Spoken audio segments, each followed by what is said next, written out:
Les saludo con todo respeto y cariño y les comparto mi reflexión de esta semana que he titulado Muy católicos, pero... Soy su servidor, Felipe Arizmendi, obispo emérito de San Cristóbal de las Casas. Parto de estos hechos. En días pasados celebré la primera comunión de varios niños y niñas. Antes de la misa, el párroco me dijo que entre ellos estaba la hija del líder local del grupo armado dedicado a la extorsión, quien ya no vive en la comunidad, pero su hija participó en la catequesis parroquial. El papá no estuvo en la celebración. Hasta allí nada preocupante. En la homilía y en la oración de los fieles hice alguna alusión a que Dios no está de acuerdo con el abuso de las armas. Al término de la celebración, el párroco se dio cuenta de que el padrino de la niña era el líder municipal de dicho grupo armado, y lo más grave, que estuvo en la misa con su arma corta al cinto. No sabemos si antes se confesó en otra parte y se recibió la comunión. Además, después de la misa me platicaron que durante la celebración estuvieron en las puertas del atrio parroquial 2 camionetas con jóvenes con armas largas, quizá para, entre comillas, proteger a su líder. Algo semejante pasa en algunas celebraciones religiosas. Esos criminales participan en ellas, pero siguen extorsionando a todo mundo, incluso asesinan y levantan a quien no se somete a sus órdenes. Son la nueva autoridad de nuestros territorios.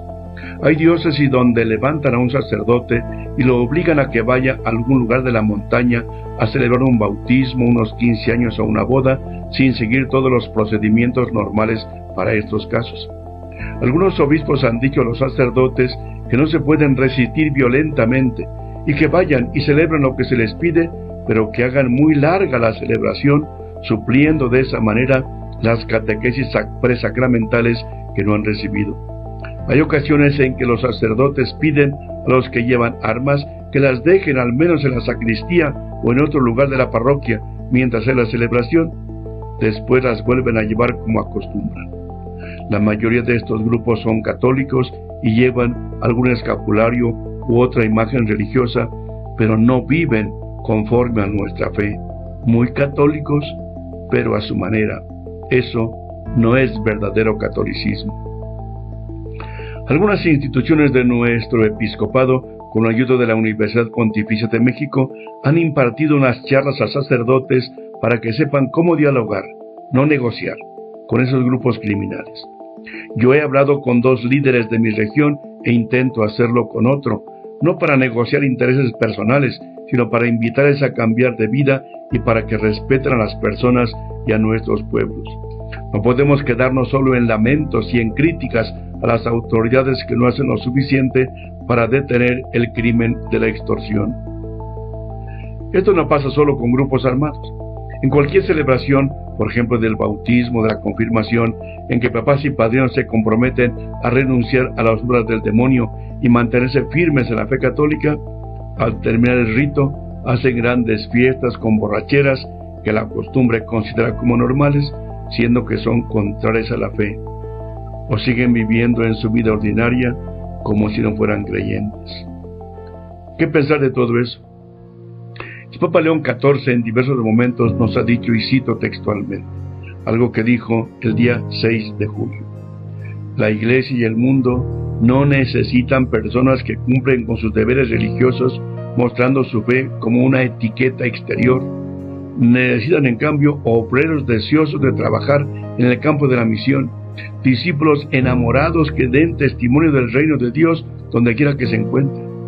Quizás no falten los cristianos de ocasión que de vez en cuando dan cabida a algún buen sentimiento religioso o participan en algún evento, pero son pocos los que están dispuestos a trabajar cada día en el campo de Dios, cultivando en su corazón la semilla del Evangelio para luego llevarla a la vida cotidiana, a la familia, a los lugares de trabajo y de estudio, a los diversos entornos sociales y a quienes se encuentran en necesidad. Para hacer esto, no se necesitan demasiadas ideas teóricas sobre conceptos pastorales. Se necesita sobre todo rezar al dueño de la mies. En primer lugar, pues, está la relación con el Señor, cultivar el diálogo con Él.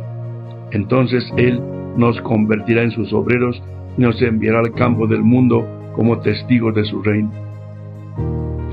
Y en otro domingo, comentando la parábola del buen samaritano, dice así que esta parábola sigue desafiándonos también hoy, interpela nuestra vida, sacude la tranquilidad de nuestras conciencias adormecidas o distraídas y nos provoca contra el riesgo de una fe acomodada, ordenada en la observancia exterior de la ley, pero incapaz de sentir y actuar con las mismas entrañas compasivas de Dios. La compasión, en efecto, está en el centro de esta parábola del buen samaritano. Y sigue diciendo, la parábola nos desafía también a cada uno de nosotros por el hecho de que Cristo es manifestación de un Dios compasivo.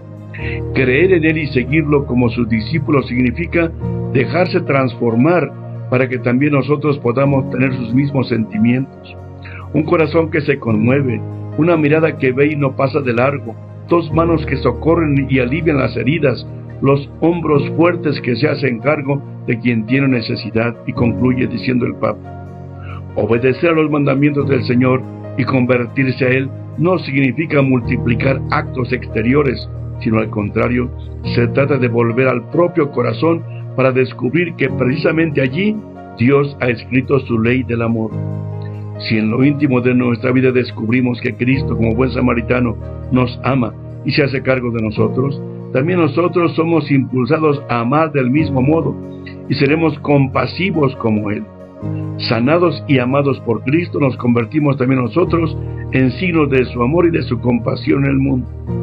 Esto nos hace prójimos los unos de los otros, genera una auténtica fraternidad, derriba muros y vallas, y finalmente el amor se abre camino, volviéndose más fuerte que el mal y que la muerte. Hasta aquí lo que el Papa dice. Concluyo diciendo, ¿qué hacer? Tratemos tú y yo de ser coherentes con nuestra fe católica. Si decimos creer en Dios y estar dispuestos a vivir conforme a sus mandamientos, amémoslo a Él con todo el corazón y amémonos unos a otros, procurando siempre el bien de los demás sin hacerles daño. Que el Espíritu Santo y la Virgen María nos ayuden.